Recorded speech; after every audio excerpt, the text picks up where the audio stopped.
నన్ను క్షమించండి శివాజీ గారు. నా అన్వేషణ నుంచి నేను చాలా దయనీయంగా ఉన్నాను. తప్పు అయిపోయింది. నేను దేవుడు వెనకాలే ఉన్నాడు, నన్ను శిక్షిస్తాడని చెప్పేసి. హాయ్, నమస్తే. నా అన్వేషణ అలియాస్ ప్రపంచ యాత్రికుడు.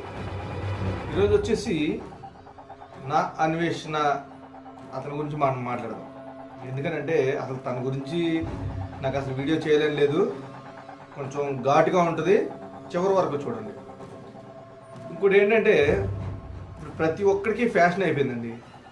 అంటే ఇన్స్టాగ్రామ్లో కానీ, ఫేస్బుక్లో కానీ, యూట్యూబ్లో కానీ ఎవడికాడు కొంచెం ఫేమ్ రాగానే బూతులు వాడు ఇష్టం వచ్చినట్టు మాట్లాడేస్తున్నాడు. ఎవరికాడు అంటే నా ఫాలోవర్స్ నన్ను వింటారు కదా, నేను ఏం మాట్లాడినా చూస్తారు కదా, నేనేం చేసినా కానీ చెల్లుబాటు అవుతుంది కదా, ఎవరో క్వశ్చన్ చేయట్లేదు కదా, నాకు ఫాలోవర్స్ ఉన్నారు, నాకు ఇన్కమ్ వచ్చేస్తుంది, నన్ను ఎవడు ఏం చేయలేడు అనే ధోరణి మీద ఉన్నారు. ఇంకోటి వచ్చేసి చాలా పకడ్బందీగా తను బిహేవ్ చేస్తున్నాడు. ప్రపంచ దేశాలు తిరిగాడు, కష్టపడ్డాడు. ఓకే, భారతదేశం అంతటా అతని గురించి తెలుసుకున్నారు, ఫాలోవర్స్ కూడా చాలా బాగున్నారు.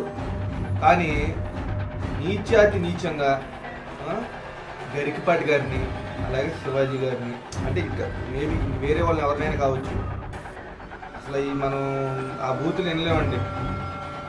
నువ్వు నీట్గా మీరు చెప్పేది తప్పు, వాళ్ళు ఎందుకు వినాలి అంటే సరిపోయేది.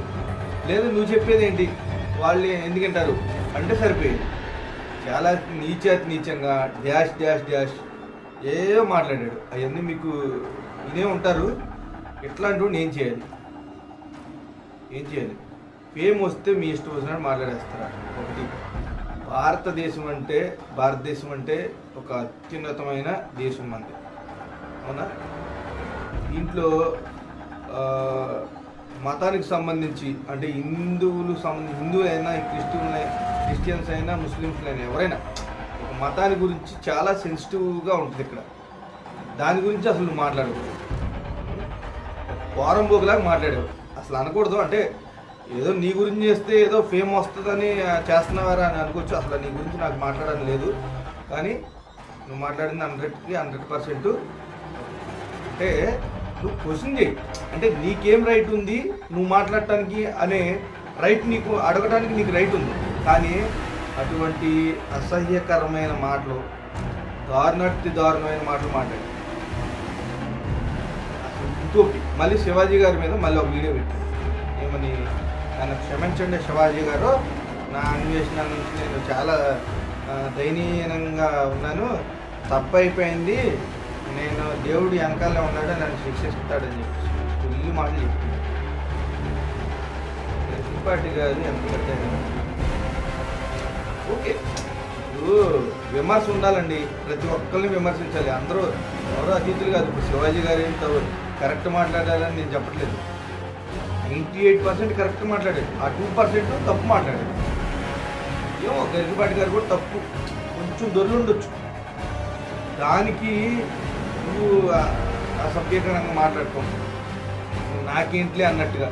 బెట్టింగ్ యాప్స్ మీద వచ్చిన బెట్టింగ్ యాప్స్ గురించి ఎంత పోరాటం చేసావు నువ్వు, దాని గురించి నిన్ను అసలు ఉన్నత శిఖరాలకి పొగిడారు. ఇప్పుడు అధాపాతాలానికి కిందకి వెళ్ళిపోయావు.